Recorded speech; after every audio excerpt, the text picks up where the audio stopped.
All right, let's talk about one of the most important marketing objectives of all, which is the conversions marketing objective. Drive valuable actions on your website, in your app, or in Messenger. Basically, what the conversions marketing objective does that the other objectives don't do is it will optimize using Facebook's unbelievable amount of private data on all of us, right? It knows my age, it knows my browsing patterns, it knows my demographics, it knows what I generally buy on the internet, it knows, how long I generally stay on websites, it knows if I click on Facebook ads. Facebook knows so much information about all of us. It's really actually absurd and very scary and creepy, or it's very profitable for people like you and me who understand how to kind of capture the value and leverage the unbelievable amount of data that Facebook has on people to find our perfect customers.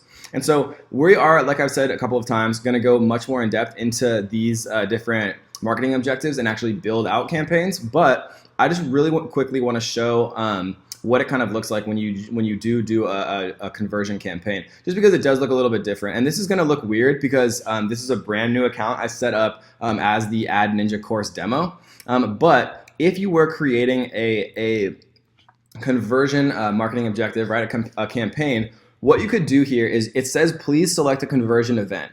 And what this means, guys, is Facebook is gonna go out and say, okay, if I choose, for example, purchases. So every pixel has a series of different events. Like if somebody comes onto my website, for example, and they're just browsing, they're just viewing content, it's going to fire the view content event in the pixel because I've just kind of looked at a page.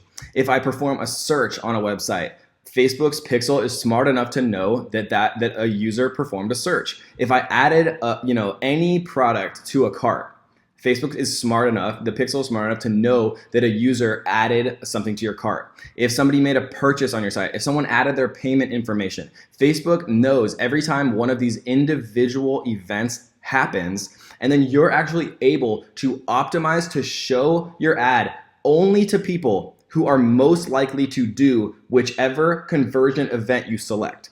Right? So that's I know this is a little bit more complicated, but the conversion campaign is so pivotal to understand. And most of the time, guys, what we're going to be doing is either view content or purchase, because people who if you're starting a brand new website, you don't have a lot of people coming to your website, you don't have a lot of traffic, you probably don't have a lot of purchases right at first, but that's okay. Right? The conversion marketing objective is not for people who have no event data in their pixel. What you're going to use the conversion marketing objective for, guys, is once you have 100 people who viewed your website, then you could create a conversion campaign, optimizing for view content. But by far the most powerful one, guys.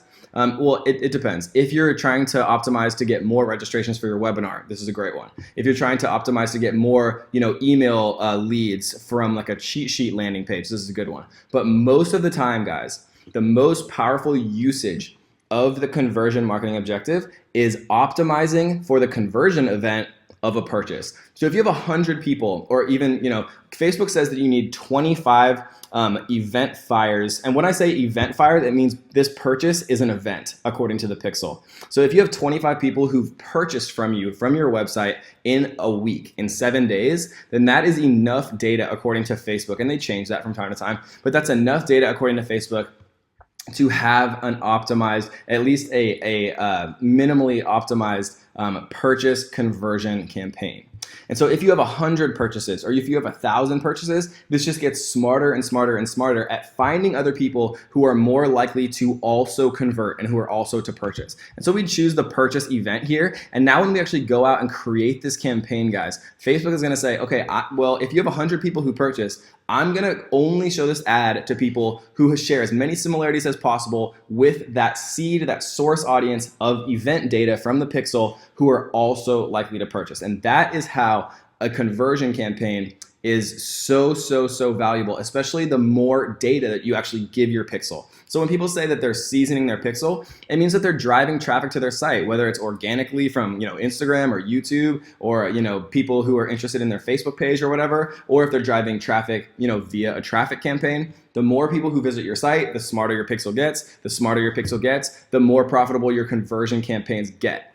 right? But people who start out with conversion campaigns are wasting money because, if you don't have the event data, if you don't have, a seasoned pixel, then you're going to be paying more because Facebook isn't dumb. Facebook is incredibly smart, actually, and they understand that the conversion campaign is the most profitable for people if used correctly, which means that they can charge the most for it. And so this is one of, if not the most expensive marketing objective, and it should only be used when you have enough source data to actually take advantage of the crazy amount of data that Facebook has on people to be able to find other people who are most likely to also purchase. And so that is a smashed in your face conversion marketing objective kind of summary. It's an incredibly important part of Facebook advertising, but it should not be used in the wrong place. It should only be used once we have 25, even to 100 events, whether we're optimizing to get more people to purchase, or we're optimizing to get more people to add to cart, or we're optimizing to get more people to add their payment information. You can choose whatever conversion event that you want, and Facebook's going to go out and find people who are more likely than the average population to also do that conversion event, guys. So one more thing that I want to talk about is what's called custom conversion events.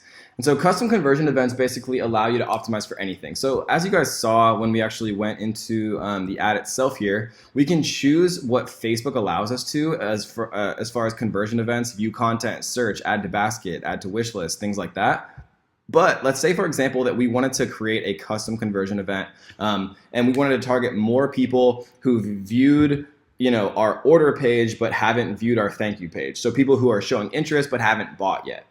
And so how we would do that is we can do what's called a custom conversion. So we can go to create custom conversion here. And for those of you who didn't see, I think I did that kind of fast. We went to all tools and then custom conversions right here. And so create custom conversions. And what we can do now is we can actually include all URL traffic that meet the following criteria. So if we wanted to target people who had viewed our order page, right, and assuming that our order page had the words order page in it, obviously, if you have an order page on ClickFunnels, you can just use the order page and then you can use the thank you page. Or on Shopify, if you want to target people who visited your cart but haven't visited your thank you page, you could say URL contains cart. And you could add another rule here, and then you could say URL does not contain thank you. Right? And these are easy. Obviously, I can't show you exactly what your URLs would be because I don't know, what specific platform you're using. But if you're using Shopify, all you have to do is take, your cart URL, and you could say, for example, you want to include all URL traffic where people have gone to the cart, but they have not seen the thank you URL, right? So now you're gonna create a custom conversion event that's gonna optimize to show your ad to more people who are likely to also view the cart but not view the thank you page, to show it to more people who are interested enough to actually come and enter your cart but have not yet purchased. So the last thing that I'll say about custom conversions is, I just wanted to introduce the concept, but these are kind of more advanced strategies that most people don't actually need. And let Facebook pixels do what it was designed to do. So I usually use standard events. So there's standard events and then there's custom conversions. Custom conversions are what we did right here, but sometimes people can make mistakes because you have like multiple different products that both have cart in the URL, or maybe your thank you page actually says like purchase confirmation or something like that. And so I generally don't like to use custom conversions, but I just want to show you guys, that what's out there and what, your options are if you want to create, a little bit more complex custom conversions where you want to optimize your campaign for people who are likely to add their payment or purchase, right? Because there's like a lot of different combinations of advanced things that you can do with custom conversions. But for most of us, it's going to be just perfectly fine to actually just choose the conversion campaign objective here, and then actually just choose one of these standard conversion events just right like so. So two final little tips, and we'll go through these more in depth once we actually go to create full-scale ad campaigns kind of over my shoulder. But two last little things that are fun and cool about the conversion marketing objective is you can turn on the offer ad also. So drive more conversions by creating an offer that people can save and receive reminders about. And so this is kind of a cool little thing. It's kind of like a lead generation or an offer ad mixed with a conversion conversion ad. So this is a sweet little tactic that I like to use all the time to kind of really entice people to actually convert on my offers, which then makes the Facebook pixel smarter, which means that I get, cheaper conversions and more conversions, which means my conversion campaigns become more accurate. The last little ninja tip I'm going to go over super quick is you can actually optimization for ad delivery. And literally this has just appeared as of like last week, which is hilarious and actually a really good point, because Facebook changes more than any major platform that I've ever seen by far. They literally change sometimes daily. So, if you read something like, for example, if you want to run conversion campaigns but don't have a huge amount of traffic, click the optimize for both link clicks and conversions, which, you can do right here. And conversions if optimizing for conversions isn't getting enough results. But like we see, literally, I checked this like a few days ago and this wasn't here. They're saying starting May 30th, 2018, optimizing for both link clicks and conversions will no longer be possible. Any ad sets that optimize for both link clicks and conversions will automatically be updated to conversion optimization, which is hilarious, right? But it's a great point because Facebook changes all the time, guys. So if you see something here that you don't see in the platform, you can't find anywhere, don't kill yourself. Post in the private group. It's probably likely that it's updated. Facebook updates sometimes literally daily, guys, but most of the time the general concepts remain the same, which is why I'm spending so much time up front teaching you guys an incredibly solid kind of foundation and infrastructure to build on, so you understand the underlying concepts. So even when Facebook changes little stuff like this, where this like disappears, you're gonna say, oh, well, I can either just run a traffic campaign then first and then do a conversion, rather than trying to do both kind of with one little hack that I was trying to teach you guys, because it looks like it's gonna be eliminated in about 10 days. And so that is conversion marketing objectives. I hope you enjoyed that one, guys, and we'll see you on the next.